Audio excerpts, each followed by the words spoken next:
E aí, dando sequência, depois do Bradesco, a gente vai chamar o Banco do Brasil. Que tal? Tudo banco pequenininho aqui apresentando para a gente.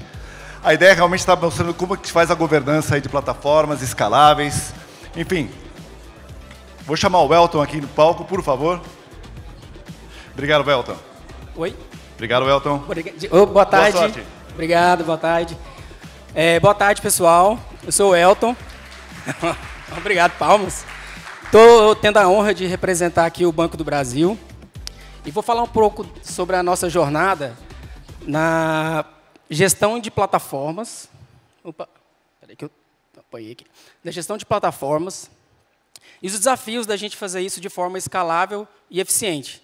E é muito bom eu falar agora, já depois dessa apresentação do Bradesco, porque deu para ver que a gente tem ali situações muito parecidas, né? Bom, para começar, eu vou fazer aqui um breve histórico, porque ele é importante, para contar um pouco sobre essa jornada, que começou há aproximadamente um pouco mais de 5 anos, e de lá para cá, mais ou menos na metade do caminho, a gente teve ali um marco histórico muito importante, que foi justamente a contratação do OpenShift. E não foi só por causa disso, porque a ideia é que a gente já estava passando por um momento de fazer uma reestruturação, uma nova estratégia para a nossa plataforma cloud. A primeira coisa, óbvio, foi a questão do suporte. O nosso legado ele está rodando em cima de uma solução open source. O segundo ponto tem a ver com o tamanho dos clusters. A gente está falando ali de um pouco mais de uma dúzia de clusters, que tinha uma segmentação assim, praticamente por ambiente, sendo que alguns desses clusters chegaram a ter 800 nodes. E agora a ideia nessa nova estratégia seria da gente ter clusters menores, só que uma quantidade muito maior de clusters. Mas por quê? Porque a gente precisava desmanchar uma coisa que a gente mesmo tinha feito. A plataforma cloud, ela era disponibilizada diretamente para o cliente final. E aí a gente acabou criando um silo cloud. A gente precisava começar a quebrar esse silo para que a gente pudesse escalar. Então, a ideia agora era a gente começar a fornecer recursos para que plataformas especializadas fornecessem os recursos para os clientes finais, já com as especificações e requisitos desses clientes. É uma analogia mesmo ali de atacado e varejo. Tá, beleza. Um outro ponto importante é que a gente ia conseguir descentralizar essa administração, essa gestão, e compartilhar ela com esses gestores dessas plataformas especializadas, porque a gente entende que eles conhecem muito mais do requisito do cliente final do que a gente. Tá, do ponto de vista de automação, a gente era uma premissa cloud, já nascer com automação, então, infra como código, GitOps, aí é premissa. Só que isso já não era suficiente. A gente precisou evoluir para alguns conceitos. O hiperautomação, por exemplo, é um deles, eu vou falar daqui a pouco. Do ponto de vista de serviço, existia uma oferta de microserviço, mas era muito genérica. A gente precisava evoluir isso nesse novo modelo de plataformas para um marketplace. E, por último, nesse deparo aqui, a gente tem a questão do custo. Assim, não que não existisse, mas a questão do licenciamento agora deixava a gente com esse custo de licenciamento muito mais tangível. Bom, beleza. Então, um resuminho aqui, nada demais. A plataforma cloud agora oferecendo recurso para plataformas especializadas, que vão oferecer produtos, serviços, cada um no seu segmento, com autosserviço, marketplace, eventualmente com infra dedicada. Tá, parece bom e tudo, mas tá, como é que a gente vai escalar de forma padronizada? Porque assim, esse novo modelo ele começou a mostrar para a gente que a gente teria ali centenas de clusters. E aí começa alguns conceitos que eu vou passar aqui, vou tentar fazer de uma forma bem didática. Tá? Essa pecinha de Lego aí está representando como se fosse um cluster nosso hoje em dia, como é que ele nasce. Eu não sou muito bom com o microfone, mas eu vou tentar ficar mais perto aqui. Ele nasce assim, um cluster, quando ele é concebido, é um cluster somente as 3 masters. Tá, beleza. E o resto das coisas? O resto das coisas a gente chama de capabilities. Seriam como pecinhas de Lego que vão se encaixando nesse cluster e elas são versionáveis. E é importante esse ponto. Então, estou falando o quê? O cluster padrão começa a encaixar o Ingress, componente de backup, stack de monitoração. Tá, beleza. Começando a fazer sentido. Mas por que versionáveis? Porque a gente entende que tem que, em algum momento, existir um gestor dessa capacidade para ele cuidar do ciclo de vida dela. Não estou dizendo que tem uma equipe de Ingres. Seria mais ou menos um alguém ou alguéms responsável por criar aquela capacidade e todos os requisitos, todos os artefatos, charts, tudo aquilo que é necessário para ela ser implantada. E, em algum momento, aquela mesma pessoa ou outra pessoa vai ser responsável por evoluir ela. E pode ser que ela surja já uma nova versão, a versão 2.0, por exemplo. Tá, beleza, mas como é que eu implanto essas capabilities? Aí entra o conceito de hiperautomação, que é uma coisa que a gente já estava usando, que o conceito é, hiperautomação é a gestão do ambiente baseada em metadados que habilitam ou desabilitam funções que podem ser, por exemplo, as capabilities. Então, assim, de forma bem resumida, tá, gente? É um arquivo de metadados, cada cluster tem um. Lá dentro tem vários parâmetros que são responsáveis por fazer o deploy do cluster. E dentro dele tem as informações da plataforma que ele atende e também as capabilities. Então, esse exemplo aí é uma capability de storage class. Tem as especificações que o dono da capability passou algum parâmetro que tem que ser passado. Aquele cluster vai ter, eventualmente, parâmetros para aquele cluster. E vai ter a versão dela. Lembra que eu falei que tem a versão? Pois é, está aí. Mas parece que ainda está faltando alguma coisa, porque a gente entende que essas capabilities, algumas delas, podem ter a elas alguns processos associados. E é o que a gente chama de processos de qualidade. Vocês viram que a gente gosta de ficar dando nome para as coisas, né? A gente tem essa criatividade mesmo aí.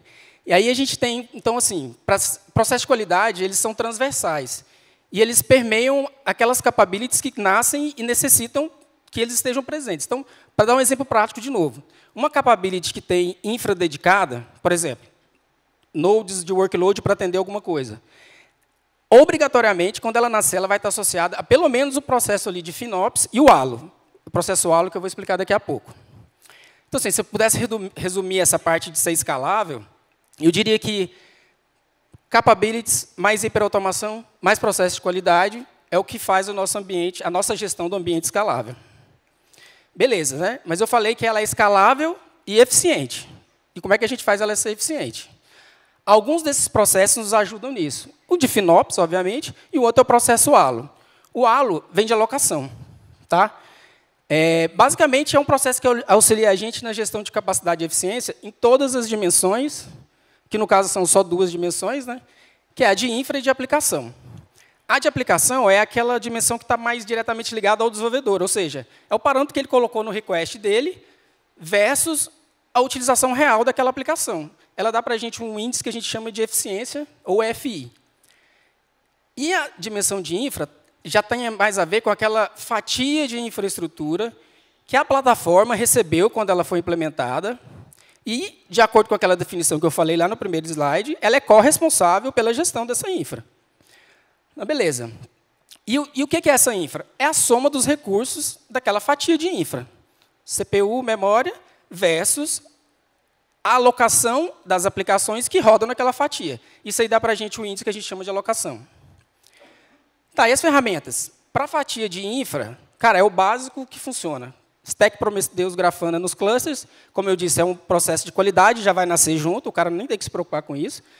Todos os dashboards já vão vir esteira. Inclusive com integração com a ITSM, que gera alerta para risco de capacidade quando a alocação está muito alta, ou o contrário. Se detectado ali um desperdício também, uma alocação que está superdimensionada, também vai ser avisado. E na dimensão de aplicação, o buraco é mais embaixo, todo mundo sabe, está na mão do desenvolvedor, não tem bala de prata, e a gente vai explicar um pouco melhor aqui na frente como é que a gente faz. Bom, aqui são os exemplos de 2 dashboards que eu falei, com relação à questão do ALO para a infraestrutura. Esse de baixo está mostrando uma infraestrutura que potencialmente está com um desperdício muito alto. E a gente fala potencialmente aqui, daqui a pouco eu vou falar por quê.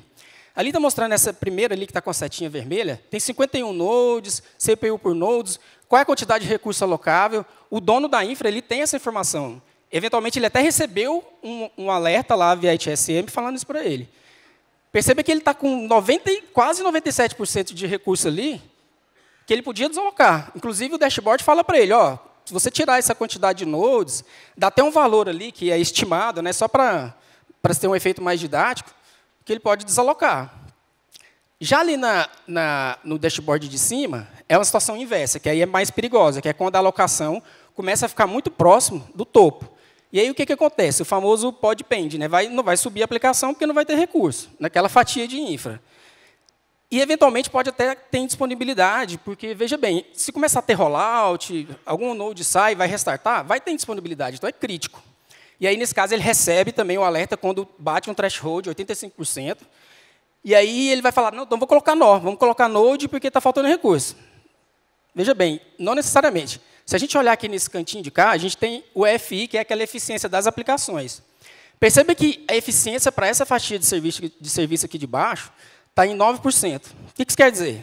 Cara, se a gente conseguir melhorar um pouco essa eficiência, naturalmente esse halo vai abaixar, não vou precisar colocar nada nesse cluster. Ele já tem recurso, inclusive, suficiente sobrando. Tá, beleza. Aí o dono da fatia de serviço vai falar, cara, tá, legal, só que essa fatia de serviço, essa que eu peguei de proposta, ela é bem grande. Ele vai falar, cara, tem, sei lá, centenas de microserviços rodando aí, o que você quer que eu faça? Calma, vamos lá, vamos tentar te ajudar, a gente sabe que não é fácil. A gente pode tentar, pelo menos, começar agora a classificar de alguma forma para a gente começar a atuar. E aí entra uma sequência de dashboards, que eu chamo zoom in, né? É um drill down, mas eu gosto mais do zoom in. Ele vai clicar na fatia de serviço, vai abrir o segundo dashboard. Esse segundo dashboard ele vai já classificar agora, por sigla de negócio, aquelas siglas que são potencialmente maiores ofensoras. Ah, melhorou um pouco, mas pô, essa que você me mostrou aí, ela também tem centenas de namespace. Eu sei, meu amigo, não é fácil mesmo, não. Então tá, clica nessa sigla de serviço. Agora você vai ter, dentro da sigla de serviço, aqueles namespaces também classificados como potencialmente maiores ofensores. Ah, melhorou um pouco, tal. Você vai clicar na namespace, vai mostrar os objetos que fazem o deployment. Ah, beleza, ajudou, tal. Dá para, no momento de crise, ir lá atuar nesses caras. Vai ajudar, é bom. Mas não resolve. E eu vou explicar por que daqui a pouco. Ajuda, direciona, mas não resolve. E é importante dizer aqui que eu estou falando sempre potencialmente, porque aqui a gente está falando de métrica em tempo real. Então, eu não posso pegar e falar para o cara, coloca esse valor aí, tira esse negócio. Não dá. Por dois motivos. Primeiro, porque ele é corresponsável pela gestão da infra. Então, eu não vou assumir isso sozinho, ele tem que assumir junto, né? E segundo, porque isso aqui é tempo real. Pode ser que um microserviço, ou vários, ou essa fatia, ela tem uma característica de rodar coisa batch, sei lá, sazonalidade de final de semana, não sei. A gente não conhece, ele conhece melhor. Mas tá, a gente precisa resolver o problema da eficiência. Tudo bem. Não dá para escalar só desse jeito. Aí entra aquele que eu falei das recomendações, que aí não é uma coisa só. É uma série de iniciativas, que aí é uma outra pegada. Existe uma gerência no banco de capacidade, que já é especializada nesse assunto, ela já cuida desse processo para mainframe, x86, e ela nos ajuda fazendo o seguinte, ela coleta essas métricas do ambiente de uma forma periódica, 10, 15 minutos, não sei exatamente a quantidade. Salva em banco de dados, e aí sim, começa a fazer uma série de cálculos estatísticos e traz para a gente ali informação de pico de uso preponderante, já numa janela de tempo, que aí faz muito mais sentido. Se o cara pega um retrato lá de 30 dias, aí o cara fala, entendi agora, como é que eu tenho que configurar minha aplicação? Coloca o request, o limit, opa, parece que está melhorando. Só que, igual eu falei, como é que a gente vai fazer isso funcionar? É meio ataque soviético aqui, tem que ser várias frentes. Primeiro, a gente precisa, eventualmente, classificar, porque, uma coisa eu vou dizer, 90% das aplicações elas estão, de alguma forma, ineficientes, tá, gente? Então, eu preciso priorizar. Então, a gente classifica aquelas que são as piores, naquelas infras que também são as infras mais críticas, ou que estão com alocação mais alta. Com isso, eu consigo já, pelo menos, começar a notificar aqueles donos lá de infra, nesse processo de capacidade. Outro ponto muito importante que engaja muito é colocar isso em indicadores. Hoje, essa métrica já está no indicador de selo cloud, no nosso indicador da cloud. Outra coisa também que parece simples, mas também resolve muito, é dar esse showback na ferramenta de IDP do desenvolvedor, porque a gente sabe que DevOps é uma coisa meio cultural, e o cara que está desenvolvendo, o foco dele ainda é desenvolver, é preocupar ali com o código. Então, se você coloca essa informação para ele lá onde ele está trabalhando o tempo todo, fica muito mais fácil para ele falar, pô, já vou fazer esse deploy, vamos colocar o valor aqui da recomendação. Beleza, mas e aí? Como diz lá em Goiânia, será que esse trem deu certo? Porque, veja bem, ali a gente estava com eficiência no começo do ano em 13%. E, esse ano, aí é um ponto que é importante, entrou no OKR do banco essa questão da eficiência da cloud. A gente achava que a nossa eficiência era ruim, a gente até descobriu depois que nem era tão ruim assim, né? Mas, enfim, eu confesso que esse fato de colocar indicador ajuda muito, porque engaja. Suspense, 33%. Esse é o valor que a gente está. Peguei agora do mês de julho. Ou seja, como é OKR, é moonshot. Então, a gente talvez vai ter que até aumentar o OKR, né? Porque daqui a pouco a gente vai atingir. E esses dados, a gente não pegou isso de qualquer lugar, não. A gente tem lá um processo daqueles de qualidade, que é o de FinOps, que eu vou mostrar umas telinhas para vocês. Eu peguei essa informação, assim, como ele é mais... Ele pega a informação geral também, mas aí, para a apresentação, eu peguei só ali do começo do ano para cá, o saving de CPU, foi mais ou menos 5.000 vCPUs que foi esse saving. Tem uma representação aqui de custo. Red Hat pode ficar tranquilo, porque aqui está mais associado até ao legado do que com o do OpenShift mesmo, tá? Esse saving aí. Porque, olha como é interessante, acaba que a gente tem um ambiente no OpenShift já nascendo mais eficiente. Por quê? Porque como a gente está migrando o legado para o OpenShift, a gente já colocou ali um quebra-molas, falando, cara, você vai migrar, já pega aqui e migra com eficiência. Então, a gente já tem um ambiente OpenShift hoje muito mais eficiente do que o legado. E também, na frente de FinOps, tem um pouco já falando sobre a parte de GreenOps, da pegada de carbono, que eu vou mostrar aqui agora as telinhas. Essa é uma tela do processo de FinOps. Ele é um processo que já está ganhando muita força, e ele está evoluindo muito lá no banco hoje. Aqui está dando um exemplo dessa tela. É muito interessante, porque você consegue filtrar ali por vários padrões, sigla de negócio, ambiente, chega no nível do namespace mesmo da aplicação. E aí mostra a questão de recursos, a visão por recurso. Aqui ele está mostrando a diferença ali do valor do recurso alocado e o valor realmente utilizado. E aí está usando aquela base que eu falei, que é a base mais assertiva, vamos assim dizer. Aí, se clicar na folhinha, ele mostra a parte de pegada de carbono, dá até para detalhar melhor. Ó, por exemplo, aí, ó, quantidade de namespace dessa sigla de negócio.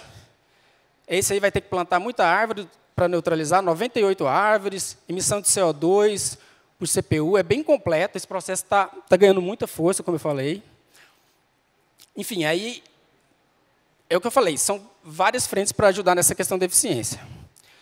Tá, beleza. E aí, como é que a gente está usando inteligência artificial para ajudar a gente nessas duas frentes de ser escalável e ser eficiente? Bom, a gente já tinha um bot, não foi exatamente no início de quando a gente começou a cloud, mas a gente percebeu que era necessário ter para ajudar, principalmente nas questões de suporte. Então, a gente tem um Marvin Bot, que foi desenvolvido por um colega. Hoje, ele já está fazendo integração com o ChatGPT. Então, assim, cara, isso é uma mão na roda. Tem um colega nosso do suporte aqui, que acho que ele até está chorando ali agora. Porque assim, ele atende mesmo as requisições, as issues, resolve. Muitas vezes, ele consegue resolver parte delas sem precisar interação humana. Já está ajudando no troubleshoot, porque a gente sabe como é que funciona. Hoje em dia, a gente pesquisa muitas coisas no ChatGPT. E agora, a gente está tentando, conversando com o pessoal lá, para utilizar ele para ajudar a gente num processo que a gente chamou de defrag. Quem é mais antigo talvez vai entender a analogia aqui. Que já existia esse conceito que chama Bin Packing, mas eu achei defrag mais legal. Basicamente, é uma ciência para você tentar encaixar melhor a distribuição dos pods nos nodes. Porque muitas vezes a gente nos preocupa com isso, mas veja bem, quando a gente fez aquele processo ALO que eu mostrei lá atrás, o que a gente percebeu? Muitas vezes, aquelas fatias de infraestrutura, elas tinham uma distorção entre CPU e memória, que fazia que, quando eu começava a escalar ou diminuir, essa distorção aumentava. Então, em algum momento, eu precisava parar e falar, espera aí, o perfil de uso dessa fatia, ou dessa é diferente.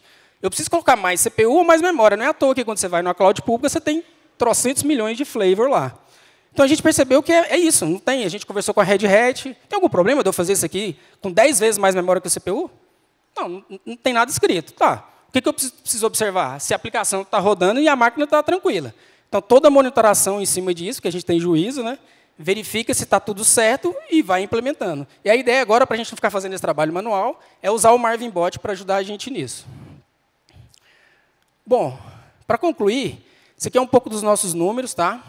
Enfim, mas assim, eu acho que o importante aqui é dizer que a gente sabe que a razão de ser nossa lá no banco é acelerar os negócios do banco. Isso é fato, ninguém não tem nenhuma dúvida com relação a isso. Mas assim, o desafio de manter esse ambiente que só cresce, a gente está com 127 clusters hoje, e assim, a gente sabe que tem uma demanda para, no futuro bem próximo, a gente escalar isso para, sei lá, centenas de clusters. Enfim, era isso que eu tinha para dizer. Eu queria agradecer a oportunidade de estar aqui representando a gerência de nuvem do banco e dizer para vocês que foi um prazer estar aqui. Muito obrigado. Fiquem com Deus e até a próxima. Palmas para o Welton. Obrigado, Welton. Até a próxima, hein? Bom retorno.